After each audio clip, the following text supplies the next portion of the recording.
Então, é a professora Cristina Vital, da UF, autora do livro Oração de Traficante, teve com a gente hoje aqui no UPERJ, na Semana Vicente, e eu queria que você falasse algumas coisas relativas à intolerância religiosa em cima da pesquisa que você tem trabalhado ao longo desses anos. Então, muito obrigada, Márcio, pelo convite para falar aqui com você. Essa questão da intolerância religiosa, ela tem um marco aqui no Brasil, né, um marco político no Brasil na década de 90, sobretudo com aquele evento que ficou conhecido como Chute na Santa, mas evidentemente a violência religiosa ela é uma marca da formação do nosso próprio Estado, se a gente pudesse pensar assim, né, desde as missões com os indígenas até o próprio assujeitamento daqueles escravos que tinham que esconder, digamos assim, as suas tradições, o seu modo de lidar com a espiritualidade, como um meio de sobrevivência naquele sistema, que tinha um referencial religioso outro, né? Mas mais recentemente a gente veio acompanhando, junto a o crescimento dos evangélicos na vida pública, o crescimento de uma narrativa que é da guerra, muito orientada, por isso que se chama teologia do domínio. Isso vem crescendo e trazendo novos atores, e onde eu fui acompanhando na pesquisa que, digamos que em 2008 tem o primeiro registro na mídia sobre traficantes que professavam uma fé e que, em razão dessa fé evangélica, ou de uma referência evangélica dessa fé, eles tinham práticas de intolerância em relação a lideranças do candomblé nas favelas. E aí o caso do Dendê, na Ilha do Governador, ficou muito conhecido. Mas, ao longo da pesquisa que eu vim desenvolvendo desde a década de 90, eu vim acompanhando a partir de pinturas em diferentes favelas, sobretudo na favela de Acari, como a pintura naquelas mudanças, a mudança nas pinturas religiosas apontava uma mudança em dinâmicas sociais distintas que informavam também sobre uma religiosidade que os traficantes ostentavam, né? Se antes tinha uma marca de um catolicismo popular, que tinha um sincretismo ali em relação aos santos da Igreja Católica e as entidades da Umbanda e os orixás do Candomblé, a gente,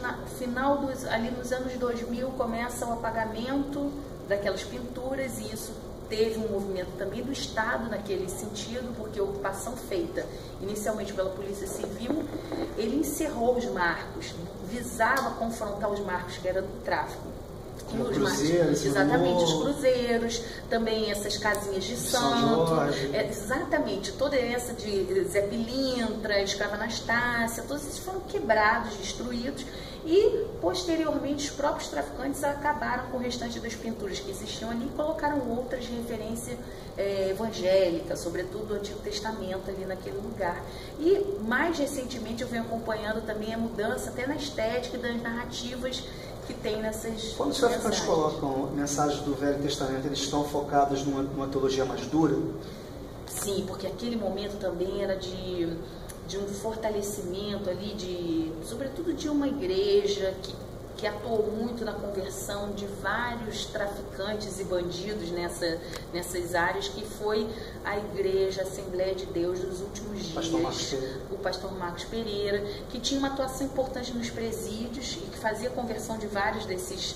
chefes de tráfico e tudo mais, e que posteriormente, quando eles saíam da prisão, serviu um pouco de exemplo daquela missão que ele fazia, que era uma missão que era muito em cima do Antigo Testamento, dessa teologia do domínio, olho por olho, dente por dente, olho por olho, dente por dente, e coibir o mal, né? Se o mundo está em disputa entre as forças do bem e do mal, o mal ele tem que ser dominado pelo bem, que está sob o controle, digamos assim, de uma narrativa cristã. Você aponta um crescimento exponencial, até pegando em cima das pesquisas do IBGE, das religiões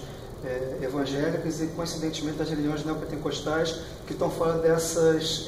siglas já conhecidas, Assembleia de Deus, Batista e até a própria IURD. Isso pode colocar em risco a pretensa laicidade que o Estado prega? Bom, essa questão da laicidade do Estado no Brasil, ela não é ameaçada propriamente pelo crescimento dessas igrejas, digamos assim, as outras evangélicas, como aparece no IBGE, como você bem ressaltou. Então, a gente de 2000 para 2010 teve decréscimo de fiéis de todas as denominações conhecidas, com exceção da Assembleia de Deus, e teve um crescimento muito expressivo de 10% dessas outras denominações. Mas não é isso propriamente que ameaça a laicidade, é porque a gente tem que pensar qual é a referência de laicidade que se tem quando se está falando de laicidade no Brasil e de ameaças, né? Porque se é uma referência francesa, republicana francesa, a gente aí tem uma situação no Brasil que é insustentável. Isso vai parecer sempre uma insanidade diante de um referencial de laicidade que seria esse, né? O que eu acho que o crescimento de um discurso intolerante afeta, não é principalmente a laicidade, nem esse é o maior risco. Eu acho que o maior risco é o modo que esses atores se apresentam na cena pública, de um tipo de ação extremista e que afeta os direitos humanos de minorias, que diz que tem um certo e tem um errado, e aquilo que tem errado tem que ser dizimado. Não é só assim, eu não gosto daquilo, eu não vou fazer, não, aquilo tem que ser exterminado. Então, esse discurso, mais do que a questão da laicidade ou não, é que eu acho que é o que a gente tem que ter mais atenção pública e política hoje em dia. Você aponta também que esse crescimento dessas religiões acaba criando um caldo cultural, porque começa a influenciar uma nova base social que vai se formando dentro de algumas comunidades onde essas igrejas são mais fortes, e a reprodução de discursos, de comportamentos acaba ficando uma coisa quase que natural nesse meio. Essa é uma dinâmica bem importante, que é quando um determinado grupo religioso ele vai tomando uma projeção cultural. Então é disso que eu trato num artigo agora na revista Vibrant, na qual estou discutindo essa cultura pentecostal de periferias e favelas, mas pensando que é uma cultura que ela vai se difundindo nas cidades, seja uma institucionalização, uma busca de pessoas por essas denominações, por essas igrejas, como também essa questão mais difusa, que é como um referencial mais geral daqueles valores, né? São pessoas que vão sendo formadas em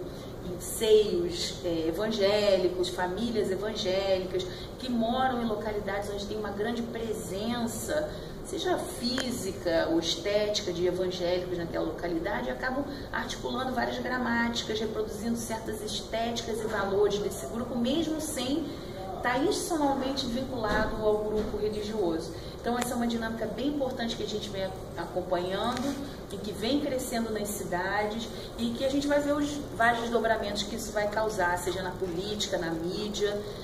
enfim, a acompanhar. O Estado tem um papel fundamental na garantia dos direitos de expressão de qualquer âmbito religioso, de qualquer expressão cultural, e até na defesa dos direitos humanos. Falta a presença do Estado para garantir nessas comunidades que essa abrangência dessa intolerância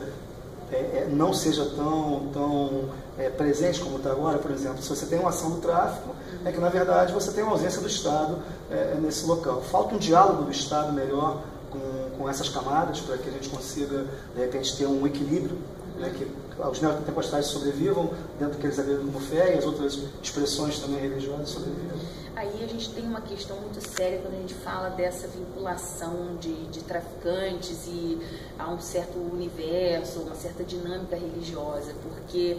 a gente acompanha na história do nosso país e aqui na cidade do Rio de Janeiro a dificuldade que as populações que vivem nessas áreas têm em relação a lidar com situações rotineiras, que tem a irrupção de situações de violência que várias vezes são perpetradas pelo Estado ou pelo encontro dessas duas forças, né, do Estado e do crime nessas localidades, e que deixa a população refém. Então é a continuidade do lugar de refém dessa população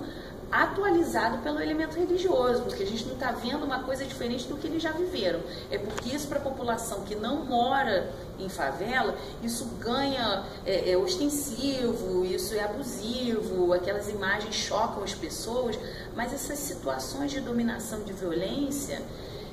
elas são infelizmente cotidianas. O Estado, quando ele não é ineficiente no combate à violência, ele é mais um ator que ativa essa violência no local contra essas populações. Então, assim, é uma situação extremamente difícil e delicada de se combater, que precisa de muita mobilização social, intelectuais envolvidos, pensando sobre isso, propondo coisas, né? Então, temos muito trabalho aí pela frente, Márcio. Cristina, muito obrigado. Obrigada a você.